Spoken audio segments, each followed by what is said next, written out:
हाँ जी, सो +2 क्लास।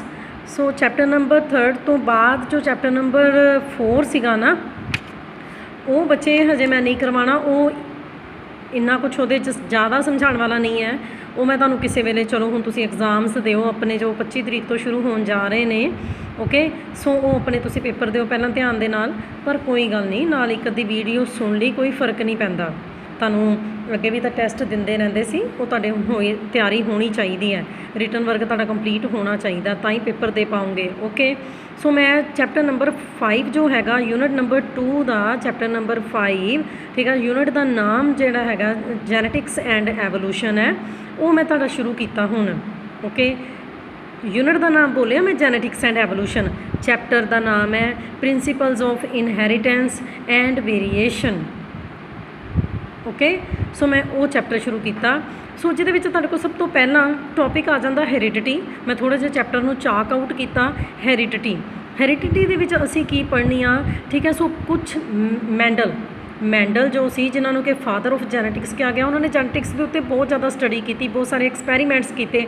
ਪਰ ਮੈਂਡਲ ਤੋਂ ਪਹਿਲਾਂ ਵੀ ਕੁਛ ਥਿਊਰੀਜ਼ ਜਿਹੜੀਆਂ ਸੀ ਮੰਨੀਆਂ ਗਈਆਂ ਸੀ ਹੈਰੀਡਿਟੀ ਦੇ ਲਈ, ਠੀਕ ਹੈ। So there are 5 types of that theory, ਹੈ ਨਾ। Vapour theory, fluid theory, perforation theory, particulate theory of pangenesis. ਕੋਸ਼ਿਸ਼ ਕਰੀਦੀ ਹੈ, ਠੀਕ ਹੈ, ਵੀ ਈਜ਼ੀ ਕੀਤਾ ਜਾ ਸਕੇ ਟੌਪਿਕ ਨੂੰ, ਪਰ ਤੁਹਾਨੂੰ ਪਤਾ ਹੈ ਬਾਇਓ ਹੈ, ਬਹੁਤ ਜ਼ਿਆਦਾ ਡਿਟੇਲ ਹੈ, ਸਮਝਦੇ ਹੋ, ਤਾਂ ਐਕਸਪਲੇਨ ਤਾਂ ਕਰਨਾ ਹੀ ਪੈਂਦਾ ਹੈ।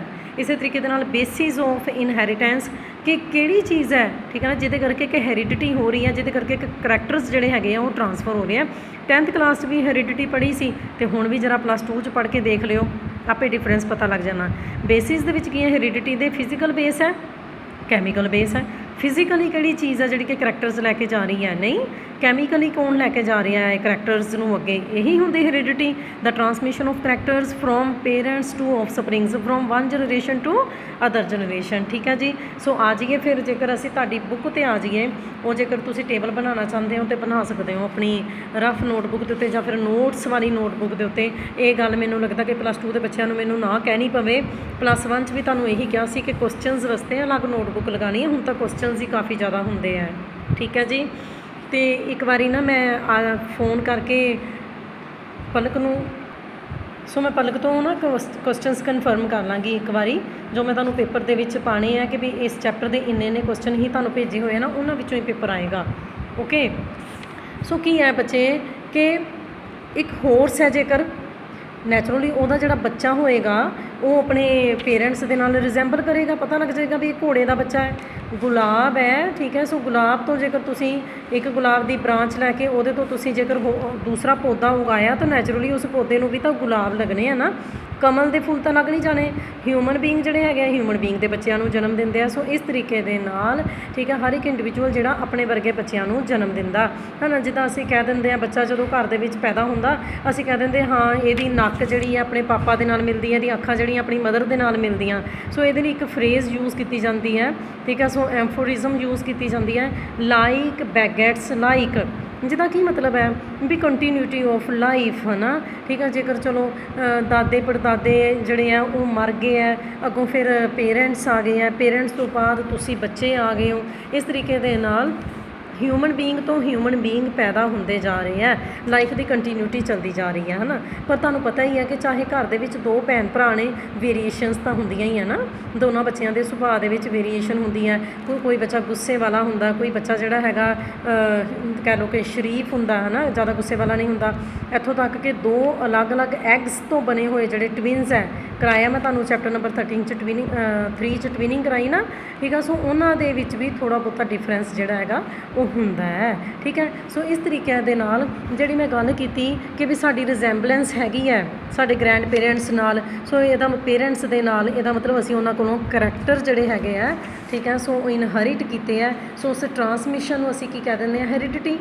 ਇਸੇ ਤਰੀਕੇ ਦੇ ਨਾਲ ਤੁਹਾਡੇ ਕੋਲ ਆ ਜਾਂਦਾ ਜੈਨੇਟਿਕਸ, ਸਾਇੰਟੀਫਿਕ ਸਟੱਡੀ ਹੈ, ਜਿਹਦੇ 'ਚ ਅਸੀਂ ਕੀ ਸਟੱਡੀ ਕਰਦੇ ਹਾਂ, ਕਿਸ ਤਰੀਕੇ ਦੇ ਨਾਲ ਇਨਹੈਰੀਟੈਂਸ ਹੋ ਰਹੀ ਹੈ, ਉਹਦੇ ਬਹੁਤ ਸਾਰੇ ਮੈਕਾਨਿਜ਼ਮ, किस तरीके दे नाल करैक्टर्स जिहड़े हैगे आ पास हो रहे हैं from parents two of spring नहीं लिविंग ऑर्गेनिजम्स के अंदर किस तरीके दे नाल वेरीएशनस आंदियां ने इस सारी स्टडी नूं असीं की कह दिंदे आ जैनेटिक्स कह दिंदे आ। सो टर्म जैनेटिक्स जिहड़ी सीगी किन्ने दित्ती सी विलियम बेटसन ने दित्ती सी इन 1906 दे विच। ओके हुण आ गया तुहाडे कोल हेरिडिटी डेफिनेशन तुसीं एक बारी पढ़नी है मैं बोल दी है पर प्रॉपर डेफिनेशन तुसीं इत्थों जरूर पढ़नी है। सो प्री मैंडीलियन थ्योरीज आ गई हुण हेरिडिटी दी जिहड़ी मैं बोलियां सी जिन्हां नूं असीं अर्ली और प्री मैंडीलियन थ्योरीज कह दिंदे आ। ओके सो मैंडल तो पहला ये थ्योरीज आईयां सी ठीक। सो किहड़ी चीज़ है मैं पहले दस्सिया भी जिहड़ी कि फिजिकल बेस बना रही है किस तरीके दे नाल करैक्टर्स ट्रांसफर हो रहे हैं। फिर ये कहा गया कि करैक्टर्स की ने पेरेंट्स दे करैक्टर्स मिक्स हो गए हैं पेरेंट्स दे करैक्टर्स की ब्लैंडिंग हो गई है ठीक है जी। सो ब्लैंड है दोनों पेरेंट्स के करैक्टर्स मिल के बच्चे जा रहे हैं तो है ही है इन्नी सैक्शुअल रिप्रोडक्शन पढ़ा दी तुहानूं ठीक है। सो तुहाडे अंदर मदर वाले करैक्टर भी है तुहाडे अंदर फादर वाले करैक्टर भी है इस करके इन्हां थ्योरीज नूं की कहा गया थ्योरीज ऑफ ब्लैंडिंग इनहेरिटेंस। ये भी पूछ लिया जाता है 1 मार्क्स के क्वेश्चन दे विच कि what do you mean by theories of blending inheritance. Blend means है ना ब्लैंडर होंगे साडे घर दे विच असीं इदां उहनूं दबांदे ते मिक्स हो जाता दही जिहड़ा हैगा अच्छे तरीके नाल मिक्स हो जाता जां कुछ होर भी चीज़ असीं मिक्स करना चाहते हैं। तो इत्थे की कह रहे हैं थ्योरी ऑफ ब्लैंडिंग इनहेरिटेंस का की मतलब है कि दो पेरेंट्स के करैक्टर्स मिक्स हो के ब्लैंड हो के बच्चे चा रहे हैं। हुण आगे तुहाडे कोल वेपर थ्योरी आ गई तुहाडे कोल ओके ठीक है। सो 6th सेंचुरी दे विच फिलोसफर और एक मैथेमेटिशियन जिहड़े सीगे पाइथागोरस ठीक है। सो उन्होंने की किया कि एनीमल बॉडी का हर एक ऑर्गन जिहड़ा है ना उहदे अंदरों दी ठीक है कुछ वेपर्स निकलते हैं ठीक है। सो छोटे छोटे वेपर्स हर बच्चे को पता होना वेपर्स की होंगे है ठीक। सो अलग अलग ऑर्गनस तो ये जिहड़े अलग अलग वेपर्स निकले हैं उत्थों दी देखो नवा बच्चा पैदा हो गया। मनन चाहदियाँ ये थ्योरीज पर हर एक ने अपने अपने विचार दिते।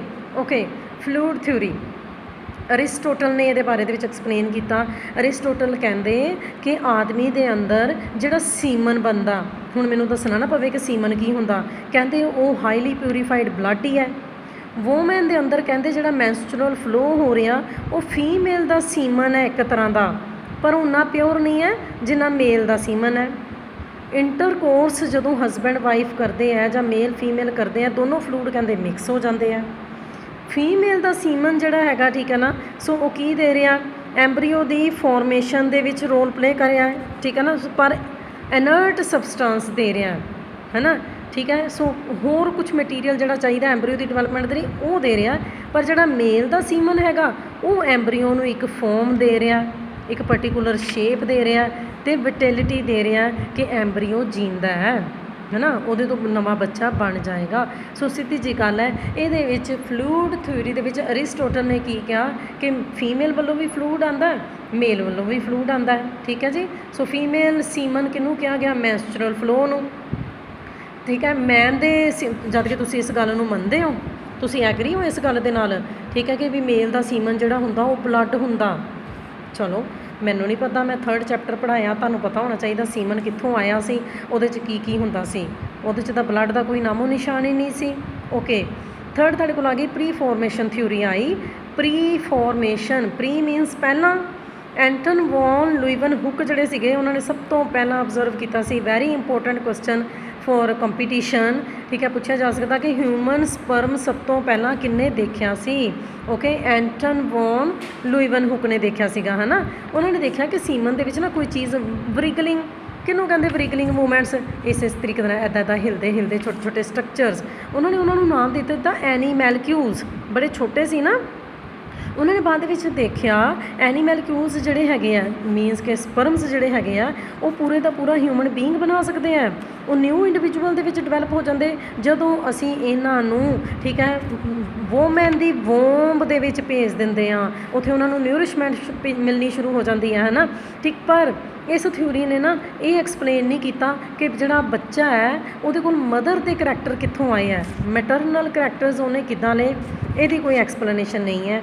अच्छा फिर उस तो बाद की सीगे इसे थ्योरी च एक अनदर साइंटिस्ट सीगे स्वैम्बरडैम है ना ठीक है। तो होर भी उन्होंने जिहड़े साथी सीगे है ना उन्होंने की क्या ਕਿ ਛੋਟੇ ਛੋਟੇ ਜਿਹੜੇ ਇਹ ਐਨੀਮਲਸ ਆ, ਮੈਂ ਪਹਿਲਾਂ ਹੀ ਕਿਹਾ ਸੀ ਐਨੀਮੈਲਕਿਊਲਸ ਨੂੰ ਕੀ ਕਹਿ ਦਿੱਤਾ ਜਾਂਦਾ ਜੋ ਸਪਰਮ ਦੇ ਵਿੱਚ ਦੇਖੇ ਗਏ, ਠੀਕ ਹੈ। ਸੋ ਮਨੀਏਚਰ ਐਨੀਮਲਸ ਜਿਹੜੇ ਹੁੰਦੇ ਆ ਇਹ ਗੈਮੀਟਸ ਦੇ ਵਿੱਚ ਪ੍ਰੈਜ਼ੈਂਟ ਹੁੰਦੇ ਆ, ਉਹ ਤਾਂ ਤੁਹਾਨੂੰ ਵੈਸੇ ਪਤਾ ਹੀ ਹੈ, ਠੀਕ ਹੈ ਨਾ, ਕਿ ਸੈਕਸ਼ੂਅਲ ਰਿਪਰੋਡਕਸ਼ਨ ਦੇ ਦੌਰਾਨ ਗੈਮੀਟਸ ਕਿੰਨਾ ਪੜ੍ਹਾਇਆ ਹੈ ਨਾ, ਫੀਮੇਲ ਵੱਲੋਂ ਸਪਰਮ, ਫੀਮੇਲ ਵੱਲੋਂ ਓਵਮ, ਉਹ ਗੈਮੀਟਸ ਹੀ ਹੁੰਦੇ ਆ, ਆਪਸ ਦੇ ਵਿੱਚ ਫਿਊਜ਼ ਕਰਦੇ ਆ। ਤਾਂ ਉਹਨਾਂ ਨੇ ਕਿਹਾ ਕਿ ਇਹ ਛੋਟੇ ਛੋਟੇ ਜਾਨਵਰਾਂ ਵਰਗੇ ਜਿਹੜੇ ਸਟਰਕਚਰ ਹੈਗੇ ਆ ਨਾ, ਇਹ ਐਕਚੁਅਲੀ ਗੈਮੀਟਸ ਦੇ ਵਿੱਚ ਪ੍ਰੈਜ਼ੈਂਟ ਹੈਗੇ ਆ।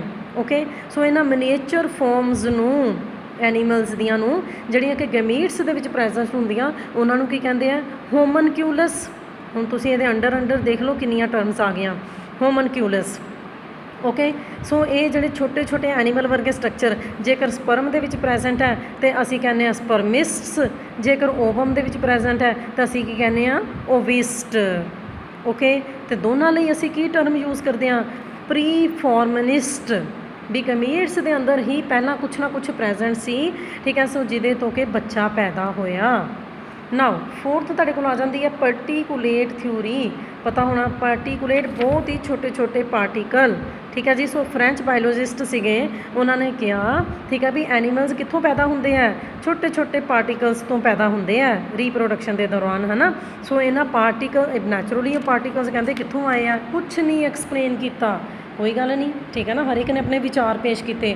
ਜੇ ਮੈਂ ਪਹਿਲੇ ਨੰਬਰ 'ਤੇ ਕਿਹਾ ਸੀ ਵੇਪਰ ਥਿਊਰੀ 'ਚ ਵੇਪਰਸ ਆਏ ਆ ਜੀ ਹਰ ਪਾਰਟ ਤੋਂ, ਹੁਣ ਉਹ ਕਹਿ ਰਹੇ ਆ ਦੇਖੋ, ਹੈ ਨਾ, ਅਤੇ ਛੋਟੇ ਛੋਟੇ ਪਾਰਟੀਕਲਸ ਤੋਂ ਨਵੇਂ ਬੱਚੇ ਪੈਦਾ ਹੋ ਰਹੇ ਆ।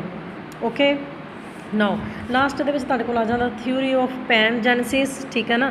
ਇਹ ਥੋੜ੍ਹੀ ਬਹੁਤੀ ਥਿਊਰੀ ਨੂੰ ਮੰਨਿਆ ਗਿਆ ਸੀ, ਹੈ ਨਾ। ਆਹ ਦੇਖੋ ਮੈਂ ਦੱਸਿਆ ਸੀ ਹੋਮਨਕਿਊਲਸ, ਹਿਊਮਨ ਦੇ ਸਪਰਮ ਹੈਡ ਦੇ ਵਿੱਚ, ਠੀਕ ਹੈ, ਸਮਝਦੇ ਪਏ ਹੋ, ਲੈਫਟ ਸਾਈਡ ਦੇ ਉੱਤੇ। ਅਤੇ ਜਿਹੜੇ ਇੱਕ ਹੋਰ ਸਾਇੰਟਿਸਟ ਸੀਗੇ ਉਹਨਾਂ ਨੇ ਇਸ ਤਰੀਕੇ ਦੇ ਨਾਲ ਦੱਸਿਆ ਵੀ ਸਪਰਮ ਦੇ ਅੰਦਰ ਹੋਮਨਕਿਊਲਸ ਪ੍ਰੈਜ਼ੈਂਟ ਹੈ। ਨਾ ਪੈਨਜੈਨਸਿਸ, ਹੈ ਨਾ। ਸੋ ਤੁਹਾਨੂੰ ਪਤਾ ਚਾਰਲਸ ਡਾਰਵਿਨ, ਹੈ ਨਾ, ਨੈਚੁਰਲਿਸਟ ਸੀਗੇ। 1868 ਦੇ ਵਿੱਚ ਉਹਨਾਂ ਨੇ ਥਿਊਰੀ ਆਫ ਪੈਨਜੈਨਸਿਸ ਦਿੱਤੀ ਸੀ, ਠੀਕ ਹੈ। ਕਰੈਕਟਰਸ ਦੀ ਇਨਹੈਰੀਟੈਂਸ ਦੇ ਲਈ ਉਹਨਾਂ ਨੇ ਕਿਹਾ ਸੀ ਪੈਨ ਜੀਨਸ ਜਾਂ ਫਿਰ ਗੈਮਿਊਲ ਕੀ ਹੁੰਦੇ ਆ? ਛੋਟੇ ਛੋਟੇ ਪਾਰਟੀਕਲਸ ਹੁੰਦੇ ਆ ਜਿਹੜੇ ਕਿ ਬੋਡੀ ਦੇ ਹਰ ਪਾਰਟ ਦੇ ਵਿੱਚ ਬਣਦੇ ਆ, ਠੀਕ ਹੈ। ਅਤੇ ਰੀਪਰੋਡਕਟਿਵ ਸੈਲਸ ਤੱਕ ਕਿੱਦਾਂ ਪਹੁੰਚ ਜਾਂਦੇ ਆ? ਬਲੱਡ ਦੇ ਥਰੂ ਪਹੁੰਚ ਜਾਂਦੇ ਆ, ਹੈ ਨਾ, ਠੀਕ ਹੈ। ਅਤੇ ਉਹ ਜਿਹੜੇ ਪੈਨ ਜੀਨਸ ਹੈਗੇ ਆ ਨਾ ਜਾਂ ਗੈਮਿਊਲ ਹੈ, ਉਹ ਰੀਪਰੋਡਕਟਿਵ ਪਾਰਟਸ ਦੀ ਵੀ ਫੋਰਮੇਸ਼ਨ ਕਰਵਾਉਂਦੇ ਬੱਚੇ ਦੀ। ਓਕੇ, ਠੀਕ ਹੈ। ਸੋ ਇਸ ਤਰੀਕੇ ਦੇ ਨਾਲ ਬੱਚੇ ਦੇ ਅੰਦਰ ਪੈਨ ਜੀਨਸ ਦਾ ਇੱਕ ਬਲੈਂਡ ਹੈ, ਉਹਦੇ ਅੰਦਰ ਦੋਨੋਂ ਪੇਰੈਂਟਸ ਤੋਂ। ਦੇਖੋ ਨਾਮ ਕੀ ਪਤਾ ਹੁਣ ਉਹਨਾਂ ਨੇ ਕੀ ਸੋਚ ਕੇ ਇਹ ਨਾਮ ਰੱਖਿਆ, ਇਹਦੀ ਡਿਸਕਵਰੀ ਤੁਸੀਂ ਖੁਦ ਕਰ ਸਕਦੇ ਹੋ। ਓਕੇ, ਸੋ ਕਿਉਂਕਿ ਮੇਰੇ ਕੋਲ ਹੋਰ ਬਹੁਤ ਕੁਛ ਹੈ ਐਕਸਪਲੇਨ ਕਰਨ ਦੇ ਲਈ, ਪਰ ਇਹ ਜਿਹੜੀ ਥਿਊਰੀ ਜਿਹੜੀ ਸੀਗੀ ਨਾ ਪੈਨਜੈਨਸਿਸ ਦੀ, ਡਿਸਪਰੂਵਡ ਕਰ ਦਿੱਤੀ ਗਈ ਕਿਹਦੇ ਦੁਆਰਾ? ਵੇਸਮੈਨ ਦੇ ਦੁਆਰਾ। ਓਕੇ, ਇਨ 1892 ਦੇ ਵਿੱਚ ਉਹਨਾਂ ਨੇ ਕਾਹਦੀ ਥਿਊਰੀ ਦੇ ਦਿੱਤੀ ਸੀ? Theory of continuity of germ plasm, ਕਿਉਂਕਿ ਜਰਮ ਪਲਾਜ਼ਮ ਮੀਨਸ ਉਹੀ ਗੈਮੀਟਸ, ਹੈ ਨਾ। ਉਹਨਾਂ ਨੂੰ ਕਹਿੰਦੇ ਅਸੀਂ ਜਰਮ ਸੈਲਸ ਜਿਹੜੇ ਆ, ਹੈ ਨਾ, ਉੱਥੋਂ ਗੈਮੀਟਸ ਬਣੇ, ਟੈਸਟਿਸ ਦੇ ਅੰਦਰ ਸਪਰਮ ਬਣਿਆ, ਇੰਨੀ ਡਿਟੇਲ ਪੜ੍ਹਾਈ ਆ, ਓਵਰੀ ਦੇ ਅੰਦਰ ਓਵਮ ਬਣਿਆ, ਤਾਂ ਜਰਮ ਸੈਲਸ ਹੀ ਹੁੰਦੇ ਆ ਨਾ। ਸੋ ਉਹਨਾਂ ਨੇ ਕਿਹਾ ਕਿ ਜਰਮ ਪਲਾਜ਼ਮ ਜਿਹੜਾ ਹੈਗਾ ਉਹ ਕਦੀ ਵੀ ਮਰਦਾ ਨਹੀਂ ਹੈ। ਨਹੀਂ, ਤੁਸੀਂ ਆਪਣੇ ਪੇਰੈਂਟਸ ਤੋਂ ਪੈਦਾ ਹੋਏ, ਪੇਰੈਂਟਸ ਦੇ ਕਰੈਕਟਰ ਤੁਹਾਡੇ ਅੰਦਰ ਆ ਗਏ, ਉਹਨਾਂ ਦੇ ਜੀਨਸ ਆ ਗਈਆਂ, ਉਹਨਾਂ ਦਾ ਜਰਮ ਪਲਾਜ਼ਮ ਤੁਹਾਡੇ ਅੰਦਰ ਆ ਗਿਆ। ਜਦ ਕਿ ਸੋਮੈਟੋਪਲਾਜ਼ਮ ਮੀਨਸ ਕਿ ਤੁਹਾਡੀ ਬੋਡੀ ਜਿਹੜੀ ਹੈ ਸੋਮੈਟਿਕ ਸੈਲਸ ਦੀ ਬਣੀ ਹੋਈ ਹੁੰਦੀ ਹੈ ਨਾ। ਬੋਡੀ ਦੇ ਅੰਦਰ ਜਿਹੜਾ ਸੋਮੈਟੋਪਲਾਜ਼ਮ ਹੈਗਾ ਬਾਕੀ ਸੈਲਸ ਦੇ ਅੰਦਰ, ਸੈਕਸ ਔਰਗਨ ਨੂੰ ਛੱਡ ਕੇ, ਉਹ ਮੋਰਟਲ ਹੈ, ਉਹ ਔਰਗੇਨਿਜ਼ਮ ਦੇ ਮਰਨ ਦੇ ਨਾਲ ਹੀ ਮਰ ਜਾਂਦਾ। ਇੱਥੇ ਤੁਹਾਨੂੰ ਮੈਂ ਹੋਰ ਤਰੀਕੇ ਦੇ ਨਾਲ ਵੀ ਸਮਝਾ ਦਿੰਦੀ ਹਾਂ।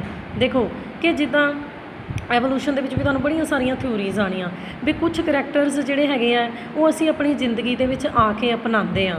ਨਹੀਂ, ਤੁਹਾਡੀ ਮਦਰ ਨੇ, ਠੀਕ, ਆਪਣੇ ਕੰਨ ਬਣਵਾਏ, ਹੈ ਨਾ, ਉਹਨਾਂ ਦੇ ਕੰਨਾਂ ਦੇ ਵਿੱਚ ਛੇਕ ਸੀਗੇ ਜਦੋਂ ਤੁਸੀਂ ਪੈਦਾ ਹੋਏ, ਪਰ ਜਦੋਂ ਤੁਸੀਂ ਪੈਦਾ ਹੋਏ ਕੀ ਤੁਹਾਡੇ ਕੰਨਾਂ ਦੇ ਵਿੱਚ ਛੇਕ ਸੀਗੇ? ਨਹੀਂ ਨਾ, ਇਹ ਤਾਂ ਤੁਹਾਡੇ ਮਦਰ ਦਾ ਸ਼ੌਂਕ ਸੀਗਾ, ਉਹਨਾਂ ਨੇ ਆਪਣੇ ਕੰਨ ਬਣਵਾਏ। ਤੁਸੀਂ ਆਪਣੀ ਜ਼ਿੰਦਗੀ ਦੇ ਵਿੱਚ ਆ ਕੇ ਮੁੜ ਕੇ ਕੰਨ ਨੂੰ ਬਣਵਾਇਆ, ਹੈ ਨਾ, ਠੀਕ ਹੈ। ਪਰ ਇਹ ਕਰੈਕਟਰ ਤੁਹਾਡੇ ਮਦਰ ਤੋਂ ਨਹੀਂ ਤੁਹਾਨੂੰ ਆਇਆ, ਗੱਲ ਸਮਝਦੇ ਪਏ ਹੋ ਨਾ। ਇਸ ਤਰੀਕੇ ਦੇ ਨਾਲ ਬੜੇ ਸਾਰੇ ਕਰੈਕਟਰ ਜਿਹੜੇ ਆ ਅਸੀਂ ਪੇਰੈਂਟਸ ਤੋਂ ਲੈ ਲੈਂਦੇ ਹਾਂ, ਠੀਕ। ਸੋ ਪਰ ਇਹ ਕਰੈਕਟਰ ਤਾਂ ਤੁਹਾਡੀ ਮਦਰ ਜਿਹੜੇ ਆ ਉਹਦੇ ਅੰਦਰ, ਉਹਨਾਂ ਦੇ ਅੰਦਰ ਹੀ ਹੈ। Okay, now basis of heredity, ਹੈ ਨਾ। ਇਹਦੇ 'ਚ ਬੱਚੇ ਤੁਹਾਡੇ ਕੋਲ ਆ ਜਾਂਦਾ ਫਿਜ਼ੀਕਲ ਬੇਸ ਔਰ ਕੈਮੀਕਲ ਬੇਸ ਆ ਜਾਂਦਾ। ਮੈਂਡਲ ਦਾ, ਇਹ ਤੁਹਾਨੂੰ ਪੰਜਾਬ ਬੋਰਡ ਦਾ ਇੰਪੋਰਟੈਂਟ ਕੁਐਸਚਨ ਹੈ। Full name of Mendel Gregor Johann Mendel, ਠੀਕ ਹੈ ਜੀ। ਹੁਣ ਆ ਜਾਓ ਮੈਂਡਲ ਦੇ ਬਾਰੇ 'ਚ ਸ਼ੁਰੂ ਹੋਣ ਲੱਗਾ, ਠੀਕ ਹੈ। ਸੋ ਮੈਂਡਲ ਜਿਹੜੇ ਸੀਗੇ 1866 ਦੇ ਵਿੱਚ ਉਹਨਾਂ ਨੇ ਕਿਹਾ ਸੀ ਹੈਰੀਡਿਟੀ ਕੰਟਰੋਲ ਕੀਤੀ ਜਾਂਦੀ ਹੈ ਪਾਰਟੀਕਲਸ ਦੇ ਦੁਆਰਾ। ਛੋਟੇ ਛੋਟੇ ਤੱਤ ਹੁੰਦੇ ਆ ਜਿਨ੍ਹਾਂ ਨੂੰ ਉਹਨਾਂ ਨੇ ਕੀ ਕਹਿ ਦਿੱਤਾ, ਜਰਮੀਨਲ ਯੂਨਿਟਸ ਜਾਂ ਫਿਰ ਫੈਕਟਰਸ ਕਹਿ ਦਿੱਤਾ, ਹੈ ਨਾ। ਠੀਕ, ਪਰ ਉਹਨਾਂ ਨੇ ਬਾਅਦ ਦੇ ਵਿੱਚ ਦੇਖਿਆ ਕਿ ਇਹ ਜਿਹੜੇ ਛੋਟੇ ਛੋਟੇ ਪਾਰਟੀਕਲਸ ਹੈਗੇ ਆ ਨਾ, ਜੈਨੇਟਿਕ ਟ੍ਰੇਟਸ ਨਹੀਂ, ਬਹੁਤ ਸਾਰੇ ਸਾਡੇ ਅੰਦਰ ਜੈਨੇਟਿਕ ਟ੍ਰੇਟਸ ਹੈਗੇ ਆ, ਉਹਨਾਂ ਦੀ ਇਨਹੈਰੀਟੈਂਸ ਨੂੰ ਐਕਸਪਲੇਨ ਨਹੀਂ ਕਰ ਪਾਉਂਦੇ। ਇਹ ਉੱਦਾਂ ਇਹ ਜਿਹੜੇ ਪਾਰਟੀਕਲਸ ਹੈਗੇ ਆ ਨਾ ਜਾਂ ਫਿਰ ਫੈਕਟਰਸ ਹੈਗੇ ਆ, ਇਹ ਸਾਡੇ ਸੋਮੈਟਿਕ ਸੈਲਸ ਦੇ ਵਿੱਚ ਵੀ ਹੁੰਦੇ ਆ ਅਤੇ ਸਾਡੇ ਜਰਮੀਨਲ ਸੈਲਸ ਦੇ ਵਿੱਚ ਵੀ ਹੁੰਦੇ ਆ। ਇਹਦਾ ਮਤਲਬ ਗੈਮੀਟਸ, ਹੈ ਨਾ, ਉਹ ਸਾਡੇ ਜਿਹੜੇ ਜਰਮੀਨਲ ਸੈੱਲ ਹੈ ਉਹ ਕੌਣ ਹੈ, ਗੈਮੀਟਸ ਹੈ। ਇਹਦਾ ਮਤਲਬ ਕਿ ਗੈਮੀਟਸ ਲੈ ਕੇ ਜਾ ਰਹੇ ਆ ਫੈਕਟਰਸ ਨੂੰ ਇੱਕ ਜਨਰੇਸ਼ਨ ਤੋਂ ਦੂਜੀ ਜਨਰੇਸ਼ਨ ਦੇ ਵਿੱਚ, ਇਸ ਕਰਕੇ ਗੈਮੀਟਸ ਨੂੰ ਮੰਨਿਆ ਗਿਆ ਫਿਜ਼ੀਕਲ ਬੇਸਿਸ ਆਫ ਇਨਹੈਰੀਟੈਂਸ, ਉਹ ਲੈ ਕੇ ਜਾ ਰਹੇ ਕਰੈਕਟਰਸ। ਕੈਮੀਕਲ ਬੇਸ ਦੇ ਵਿੱਚ ਕਿਹਨੂੰ ਮੰਨਿਆ ਗਿਆ, ਓਕੇ ਸੁਣੋ, ਕਿ ਜਿਹੜੀਆਂ ਜੀਨਸ ਹੁੰਦੀਆਂ ਨੇ ਬਹੁਤ ਸਾਰੇ ਕਰੈਕਟਰਸ ਨੂੰ ਕੰਟਰੋਲ ਕਰਦੀਆਂ। ਜੀਨਸ ਜਿਹੜੀਆਂ ਹੈਗੀਆਂ ਆ ਇੱਥੇ ਮੈਂ ਦਿਖਾ ਦਿੰਦੀ ਹਾਂ ਤੁਹਾਨੂੰ, ਈਜ਼ੀ ਕਰਕੇ ਮੈਂ ਥੋੜ੍ਹਾ ਲਿਖਿਆ, ਠੀਕ ਹੈ। ਸੋ ਕਹਿੰਦਾ ਕਿ ਜੀਨਸ ਬਹੁਤ ਸਾਰੇ ਕਰੈਕਟਰਸ ਨੂੰ ਕੰਟਰੋਲ ਕਰਦੀਆਂ, ਹੈ ਨਾ।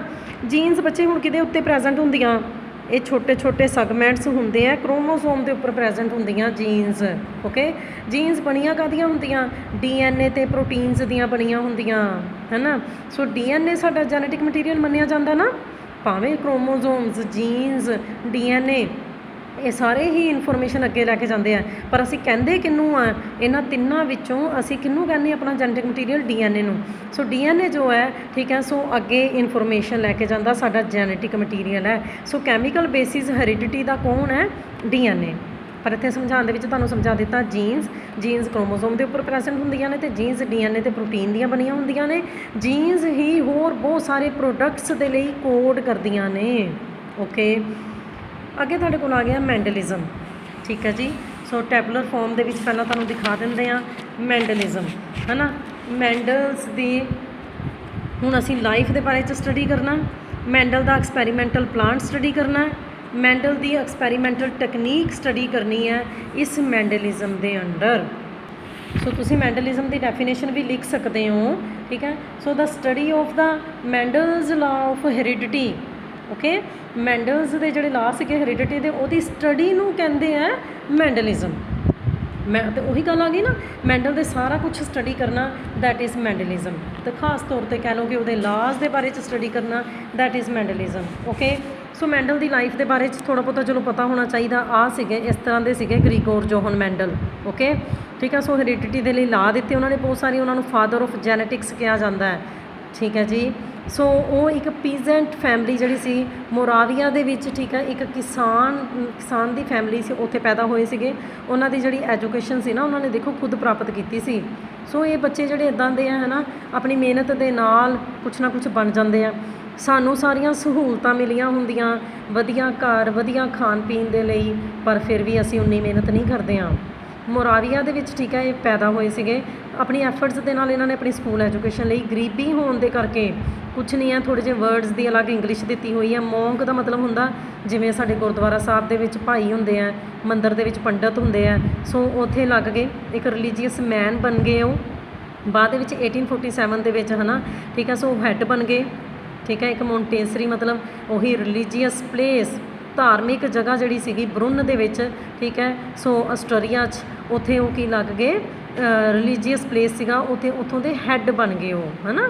ਜਿਵੇਂ ਮੈਂ ਤੁਹਾਨੂੰ ਦੱਸਿਆ ਕਿ ਮੰਦਿਰ ਦੇ ਵਿੱਚ ਪੰਡਤ, ਗੁਰਦੁਆਰਾ ਸਾਹਿਬ ਦੇ ਵਿੱਚ ਭਾਈ, ਹੈ ਨਾ, ਠੀਕ ਹੈ। ਸੋ ਬਾਅਦ ਦੇ ਵਿੱਚ ਕੀ ਹੋਇਆ ਕਿ ਉਹ 1851 ਦੇ ਵਿੱਚ ਯੂਨੀਵਰਸਿਟੀ ਆਫ ਵੀਨਾ 'ਚ ਚਲੇ ਗਏ, ਹੈ ਨਾ। ਉੱਥੇ ਜਾ ਕੇ ਉਹਨਾਂ ਦਾ ਬੜਾ ਇੰਟਰਸਟ ਜਾਗਿਆ। 2 ਸਾਲ ਉਹਨਾਂ ਨੇ ਸਟੱਡੀ ਕੀਤੀ ਨੈਚੁਰਲ ਹਿਸਟਰੀ ਦੇ ਉੱਤੇ ਅਤੇ ਮੈਥ ਦੇ ਉੱਤੇ, ਹੈ ਨਾ। ਜਦੋਂ ਉਹ ਵੀਨਾ ਦੇ ਵਿੱਚ ਸੀ ਨਾ, ਉਹਨਾਂ ਦਾ ਹਾਈਬ੍ਰਿਡਾਈਜੇਸ਼ਨ ਦੀ ਪ੍ਰੋਸੈਸ ਦੇ ਵਿੱਚ ਬੜਾ ਇੰਟਰਸਟ ਜਾਗਿਆ। ਇਹ ਚੀਜ਼ ਉਹਨਾਂ ਨੂੰ ਬਹੁਤ ਜ਼ਿਆਦਾ ਕੰਮ ਆਈ ਜਦੋਂ ਉਹਨਾਂ ਨੇ ਪੀ ਪਲਾਂਟ ਦੇ ਉੱਤੇ ਬਹੁਤ ਜ਼ਿਆਦਾ ਵਰਕ ਕੀਤਾ। ਫਿਰ ਤੋਂ ਦੁਬਾਰਾ ਉਹ 1853 'ਚ 2 ਸਾਲ ਬਾਅਦ ਆਪਣੀ ਮੌਂਟੇਸਰੀ ਦੇ ਵਿੱਚ ਵਾਪਸ ਆ ਗਏ। ਇੱਥੇ ਆ ਕੇ ਉਹਨਾਂ ਨੇ ਫਿਜ਼ਿਕਸ, ਨੈਚੁਰਲ ਹਿਸਟਰੀ ਜਿਹੜੀ ਸੀਗੀ ਸਕੂਲ ਦੇ ਵਿੱਚ ਪੜ੍ਹਾਈ। ਬਾਅਦ ਦੇ ਵਿੱਚ ਉਹਨਾਂ ਨੇ ਗਾਰਡਨ ਪੀ ਦੇ ਉੱਤੇ ਬਹੁਤ ਸਾਰੇ ਐਕਸਪੈਰੀਮੈਂਟਸ ਕਰਨੇ ਸ਼ੁਰੂ ਕਰ ਦਿੱਤੇ, ਹੈ ਨਾ, ਠੀਕ। ਸੋ ਉਹ ਬਹੁਤ ਹੀ ਲੱਕੀ ਸੀਗੇ, ਉਹਨਾਂ ਨੂੰ ਬਹੁਤ ਹੀ ਕਲੀਅਰ ਕੱਟ ਪ੍ਰਿੰਸੀਪਲਸ ਜਾਂ ਲਾਜ਼ ਮਿਲੇ ਹੈਰੀਡਿਟੀ ਦੇ ਲਈ। ਇਹ ਸਾਰੇ ਲਾਜ਼ ਉਹਨਾਂ ਨੇ 1866 ਦੇ ਵਿੱਚ ਆਪਣੀ ਐਨੂਅਲ ਪ੍ਰੋਸੀਡਿੰਗ, ਜੋ ਹੈ ਪ੍ਰੋਪਰ ਨਾਮ ਹੈ annual proceedings of the natural history society of Brunn, okay. So ਇਹਨਾਂ ਸਾਰੀਆਂ ਫਾਈਂਡਿੰਗਸ ਜਿਹੜੀਆਂ ਸੀ ਇਹਦੇ ਵਿੱਚ ਉਹਨਾਂ ਨੂੰ ਪਬਲਿਸ਼ ਕੀਤਾ। ਕੀ ਸੀ ਉਹਨਾਂ ਦੀ ਪਬਲਿਸ਼ਿੰਗ ਦਾ ਨਾਮ? Annual proceedings of the natural history society of Brunn. Okay. So ਜਿੰਨੇ ਵੀ ਉਹਨਾਂ ਦੇ ਜਿਹੜੇ ਲਾ ਸੀਗੇ ਉਹ ਸਾਇੰਸ ਆਫ ਜਿਹੜੀ ਜੈਨੇਟਿਕਸ ਸੀ ਉਹਦੇ ਬੇਸ ਬਣੇ, ਇਸ ਕਰਕੇ ਹੀ ਉਹਨਾਂ ਨੂੰ ਫਾਦਰ ਆਫ ਜੈਨੇਟਿਕਸ ਕਿਹਾ ਜਾਂਦਾ, ਠੀਕ ਹੈ। ਪਰ ਅਨਫੋਰਚੂਨੇਟਲੀ ਨਾ ਜਿੰਨੀਆਂ ਵੀ ਉਹਨਾਂ ਦੀਆਂ ਡਿਸਕਵਰੀਜ਼ ਸੀਗੀਆਂ ਹੈ ਨਾ, ਸੋ ਉਹ ਇੰਨੀਆਂ ਜ਼ਿਆਦਾ ਐਪਰੀਸ਼ੀਏਟ ਨਹੀਂ ਹੋ ਪਾਈਆਂ। ਕਿਉਂ? ਕਿਉਂਕਿ ਮੈਂਡਲ ਜਿਹੜੇ ਸੀਗੇ ਨਾ ਉਹਨਾਂ ਨੇ ਆਪਣੇ ਟਾਈਮ ਤੋਂ ਪਹਿਲਾਂ ਹੀ, ਠੀਕ ਹੈ, ਇੰਨੀਆਂ ਡਿਸਕਵਰੀਜ਼ ਕਰ ਦਿੱਤੀਆਂ ਸੀ, ਕਿਸੇ ਨੂੰ ਪਤਾ ਹੀ ਨਹੀਂ ਲੱਗਾ ਹੈ ਨਾ। ਅੱਛਾ, ਉਹ ਜਿਹੜੀਆਂ ਸੀ ਪਬਲਿਸ਼ਡ ਤਾਂ ਹੋਈਆਂ ਜਰਨਲ ਦੇ ਵਿੱਚ, ਇੱਕ ਜਰਨਲ ਤਾਂ ਛਪਿਆ, ਕਿਉਂਕਿ ਜਰਨਲ ਉਹ ਬੁੱਕ ਹੁੰਦੀ ਹੈ ਜਿਹਦੇ 'ਚ ਸਾਇੰਟੀਫਿਕ ਰਿਸਰਚ ਛਾਪੀ ਜਾਂਦੀ ਹੈ, ਪਰ ਉਹ ਕਿਤੇ ਵੀ ਦੂਰ ਦੂਰ ਤੱਕ ਜਾਂਦੀ ਨਹੀਂ ਸੀ। ਉਹਨਾਂ ਦਿਨਾਂ ਦੇ ਵਿੱਚ ਲੋਕੀ ਨੇ ਹੈ ਨਹੀਂ ਸੀ ਨਾ ਐਡਵਾਂਸਮੈਂਟ ਜਿਹੜੀ ਸੀ। ਅੱਛਾ, ਉਹ ਖੁਦ ਵੀ ਉਹਨਾਂ ਨੂੰ ਯਕੀਨ ਨਹੀਂ ਸੀ, ਥੋੜ੍ਹਾ ਸ਼ੋਰ ਨਹੀਂ ਸੀ ਹੈਗੇ ਆਪਣੀ ਫਾਈਂਡਿੰਗਸ ਦੇ ਬਾਰੇ ਦੇ ਵਿੱਚ, ਕਿਉਂਕਿ ਉਹਨਾਂ ਨੇ ਨਾ ਇੱਕ ਹੋਰ ਪਲਾਂਟ ਦੇ ਉੱਤੇ, ਇੱਕ ਮਤਲਬ ਜੰਗਲੀ ਪਲਾਂਟ ਦੇ ਉੱਤੇ ਐਕਸਪੈਰੀਮੈਂਟ ਕੀਤੇ, ਉਹਨਾਂ ਨੂੰ ਸਹੀ ਰਿਜ਼ਲਟ ਨਹੀਂ ਸੀ ਮਿਲੇ। ਉਹਨਾਂ ਦੀ ਪਰਸਨੈਲਿਟੀਜ਼ ਦੇ ਵਿੱਚ ਨਾ ਅਗਰੈਸਿਵਨੈਸ ਨਹੀਂ ਸੀ। ਚਲੋ, ਓਵਰ ਕੌਨਫੀਡੈਂਟ ਨਹੀਂ ਹੋਣਾ ਚਾਹੀਦਾ, ਪਰ ਪਰਸਨ ਥੋੜ੍ਹਾ ਜਿਹਾ ਅਗਰੈਸਿਵ ਹੋਣਾ ਚਾਹੀਦਾ ਵੀ ਹਾਂ, ਜੋ ਉਹਨਾਂ ਨੇ ਇੰਨੀ ਮਿਹਨਤ ਕੀਤੀ ਹੈ ਉਹਦੀ ਪਬਲਿਸਿਟੀ ਹੋਵੇ, ਹੈ ਨਾ, ਠੀਕ ਹੈ। ਉਹਨਾਂ ਦੀ ਜਿਹੜੀ ਮੈਥੇਮੈਟੀਕਲ ਅਪਰੋਚ ਜਿਹੜੀ ਸੀਗੀ ਹੈ ਨਾ, ਜਾਂ ਫਿਰ ਉਹਦੇ ਕਰਕੇ ਵੀ ਕੁਝ ਪ੍ਰੋਬਲਮਸ ਜਿਹੜੀਆਂ ਸੀ ਅਦਰ ਸਾਇੰਟਿਸਟ ਦੇ ਨਾਲ ਉਹਨਾਂ ਨੂੰ ਆਉਂਦੀਆਂ ਸੀ, ਹੈ ਨਾ, ਠੀਕ ਹੈ। ਸੋ ਬਾਇਓਲੋਜਿਸਟ ਦਾ ਮਾਈਂਡ ਜਿਹੜਾ ਸੀਗਾ ਉਹ ਪਹਿਲਾਂ ਤੋਂ ਹੀ, ਜਿਹੜੇ ਦੂਸਰੇ ਬਾਇਓਲੋਜਿਸਟ ਸੀ ਨਾ, ਉਹ ਮੈਂਡਲ ਨੂੰ ਅਸੈਪਟ ਨਹੀਂ ਸੀ ਕਰ ਰਹੇ। ਕਿਉਂ? ਕਿਉਂਕਿ ਉਹਨਾਂ ਦੇ ਉੱਤੇ ਬਹੁਤ ਜ਼ਿਆਦਾ ਪ੍ਰਭਾਵ ਸੀਗਾ ਡਾਰਵਿਨਸ ਦੀਆਂ ਥਿਊਰੀਜ਼ ਦਾ। ਮੈਂਡਲ 1884 ਦੇ ਵਿੱਚ ਮਰ ਗਏ, ਉਹਨਾਂ ਨੂੰ ਕਿਡਨੀ ਦਾ ਡਿਸਆਰਡਰ ਹੋ ਗਿਆ ਸੀ, ਉਹਨਾਂ ਨੂੰ ਪਤਾ ਹੀ ਨਹੀਂ ਸੀਗਾ, ਹੈ ਨਾ, ਕਿ ਉਹ ਫਾਊਂਡਰ ਬਣ ਚੁੱਕੇ ਨੇ ਜੈਨੇਟਿਕਸ ਦੇ। ਇਹ ਵੀ ਬਹੁਤ ਇੰਪੋਰਟੈਂਟ ਪੰਜਾਬ ਬੋਰਡ ਦਾ ਕੁਐਸਚਨ ਹੈ। ਰੀਡਿਸਕਵਰੀਜ਼ ਆਫ ਮੈਂਡਲਸ ਫਾਈਂਡਿੰਗਸ, ਪਰ ਬਾਅਦ ਵਿੱਚ ਪਤਾ ਲੱਗਾ ਕਿ ਮੈਂਡਲ ਬਹੁਤ ਕੁਝ ਕਰ ਗਏ ਆ। ਓਕੇ। ਫਿਰ 1900 ਦੇ ਵਿੱਚ ਰੀਡਿਸਕਵਰੀਜ਼ ਕੀਤੀਆਂ ਗਈਆਂ ਉਹਨਾਂ ਦੇ ਐਕਸਪੈਰੀਮੈਂਟਸ ਦੇ ਉੱਤੇ ਕਿ ਇਹ ਨੇਮ ਲਿਖਣੇ ਹੁੰਦੇ ਆ ਤੁਸੀਂ, ਹਿਊਗੋ ਡੀ ਵਰਾਈਸ, ਭਾਵੇਂ ਕੰਟਰੀ ਦਾ ਨਾਮ ਨਾ ਲਿਖੋ, ਕਾਰਲ ਕੌਰਨਸ, ਠੀਕ ਹੈ, ਅਤੇ ਤਸ਼ਰਮਾਰਕ, ਠੀਕ ਹੈ ਜੀ, ਐਰਿਕ ਵੌਨ ਤਸ਼ਰਮਾਰਕ। ਇਹ 3 ਸਾਇੰਟਿਸਟ ਸੀਗੇ ਜਿਨ੍ਹਾਂ ਨੇ ਮੈਂਡਲ ਦੀਆਂ ਡਿਸਕਵਰੀਜ਼ ਨੂੰ ਫਿਰ ਤੋਂ ਦੁਬਾਰਾ ਉਭਾਰਿਆ, ਨੋਟਿਸ ਦੇ ਵਿੱਚ ਉਹ ਲੈ ਕੇ ਆਏ, ਠੀਕ ਹੈ ਨਾ, ਰੀਪਬਲਿਸ਼ਡ ਕਰਾਇਆ ਗਿਆ। ਡੀ ਵਰਾਈਸ ਨੇ ਤਾਂ, ਠੀਕ ਹੈ, ਫਲੋਰਾ ਦੇ ਵਿੱਚ, ਫਲੋਰਾ ਵੀ ਪਤਾ ਨਾ, ਇਹ ਵੀ ਬੁੱਕ ਹੁੰਦੀ ਹੈ +1 ਦੇ ਵਿੱਚ ਸੀ ਤੁਹਾਨੂੰ, ਮੈਨੂਅਲਸ ਫਲੋਰਾਸ 1901 ਦੇ ਵਿੱਚ, ਠੀਕ ਹੈ ਜੀ। ਤਾਂ ਕੁਝ ਸਾਲਾਂ ਬਾਅਦ W ਬੇਟਸਨ ਅਤੇ ਹੋਰ ਜਿਹੜੇ ਸੀਗੇ ਉਹਨਾਂ ਦੇ ਮੈਂਡਲ ਦੇ ਵਰਕ ਨੂੰ, ਸੇਮ ਲਾਜ਼ ਨੂੰ ਅਪਲਾਈ ਕੀਤਾ ਐਨੀਮਲਸ ਦੇ ਉੱਪਰ ਵੀ। ਓਕੇ। ਸੋ ਇੱਥੇ ਤੱਕ ਤੁਸੀਂ ਸੁਣਨਾ। ਫਿਰ ਪੜ੍ਹਾਂਗੇ ਮੈਂਡਲਸ ਐਕਸਪੈਰੀਮੈਂਟਲ ਪਲਾਂਟ, ਬਹੁਤ ਹੀ ਇੰਟਰਸਟਿੰਗ ਚੈਪਟਰ ਹੈ। ਕਲਾਸ ਦੇ ਵਿੱਚ ਤਾਂ ਪੜ੍ਹਾਉਣ ਦਾ ਬਹੁਤ ਹੀ ਜ਼ਿਆਦਾ ਮਜ਼ਾ ਆਉਂਦਾ ਹੁੰਦਾ, ਬੱਚਿਆਂ ਦੇ ਕੋਲੋਂ ਵੀ ਕਰੋਸਿਸ ਪੜ੍ਹਾਈ ਦੀਆਂ, ਬੜੇ ਧਿਆਨ ਨਾਲ ਸੁਣਨਾ। ਜੈਨੇਟਿਕਸ ਹੈ, ਛੇਤੀ ਕਿਤੇ ਸਮਝ ਨਹੀਂ ਆਉਣੀ ਹੈ, ਠੀਕ ਹੈ ਨਾ। ਸੋ ਆਪਣਾ ਮੈਂਟਲ ਲੈਵਲ ਹੁਣ ਜਿਹੜਾ ਥੋੜ੍ਹਾ ਹਾਈ ਕਰੋ, ਬੁੱਕਸ ਨੂੰ ਪੜ੍ਹੋ, ਹੈ ਨਾ।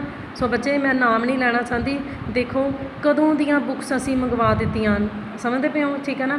27-28 ਅਪ੍ਰੈਲ ਨੂੰ ਪੈਸੇ ਲਏ ਸੀ ਬੁੱਕਸ ਵਾਸਤੇ, ਦੇਖੋ ਹਜੇ ਤੱਕ ਵੀ ਉੱਥੇ ਬੁੱਕ ਪਈ ਹੋਈ ਹੈ ਨਾ। ਦੇਖੋ ਕਿੰਨੀ ਲੇਟ ਬੱਚੇ ਬੁੱਕਸ ਲੈ ਕੇ ਜਾ ਰਹੇ ਨੇ, 1.5 ਮਹੀਨਾ ਹੋ ਗਿਆ ਕਲਾਸਾਂ ਲੱਗੀਆਂ ਨੂੰ, ਮੈਨੂੰ ਤਾਂ ਸਮਝ ਨਹੀਂ ਆਉਂਦੀ ਪੜ੍ਹਦੇ ਕੀ ਹੋਣਗੇ, ਠੀਕ ਹੈ ਨਾ।